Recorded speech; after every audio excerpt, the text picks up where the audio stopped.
আজ আমি একটা ম্যাঙ্গো কেকের রেসিপি নিয়ে হাজির হয়েছি। একদম ময়দা ছাড়া এই কেকের রেসিপিটা তোমরা একবার ট্রাই করতেই পারো। তো আমি তার জন্য একটা বেশ ভালো পাকা একটা আম নিয়ে নিয়েছি, আর এটা দিয়ে আমি পিউরি বানিয়ে নেব। আর নিয়েছি এদিকে 1 কাপ সুজি, হাফ কাপের একটু বেশি চিনি, আর 1 কাপ দুধ দিয়ে ভিজিয়ে রেখেছিলাম সুজিটাকে আধা ঘন্টার মতন। তারপরে দেখো এইরকম দেখতে হয়েছে, আর এই রকম ঘনত্ব হবে। তারপরে আমি যে আমের পেস্টটা বানিয়ে রেখেছিলাম সেটা আমি এই সুজির মধ্যে মিশিয়ে নেব ভালো করে। বেশ ভালো করে মিশিয়ে নেব, যাতে মানে কোনো রকম না থাকে। দেখো খুব সুন্দর একটা কালার এসছে।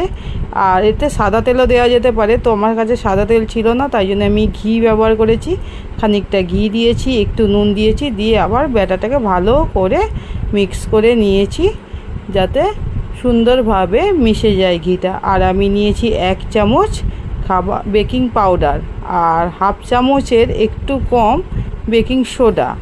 এই দুটো দিয়ে আর সঙ্গে একটুখানি ভিনিগার দিয়ে আমি ভালো করে মিক্স করে নিয়েছি। বেশ ভালো করে মিক্স করতে হবে, কিন্তু ওভার মিক্স করলে হবে না। আর এই কেকটাতে খুব সুস্বাদু হয়, খুব সুন্দর হয়, আর খুব দারুণ একটা টেক্সচার আছে। তো আমার মিশ্রণ রেডি। তো আমি আগে থেকে ঘি ব্রাশ করে রেখেছিলাম একটা কেক টিনে, তাতেই আমি ব্যাটারটা ঢেলে দিচ্ছি।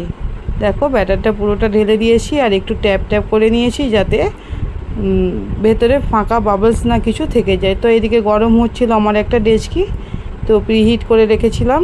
তার মধ্যে আমি কেকের ব্যাটারটা দিয়ে দিচ্ছি, চাপা দিয়ে দেব। মিনিট 5 জোর গ্যাসে রাখবো, আর তারপরে সিমে দিয়ে 45 মিনিটের মতন আমি এটা দেখো 45 মিনিট মতন হয়ে গেছে। আমি একবার খুলে দেখে নেব, চেক করে নেব যে কেকটা পুরোটা বেক হয়েছে কি না।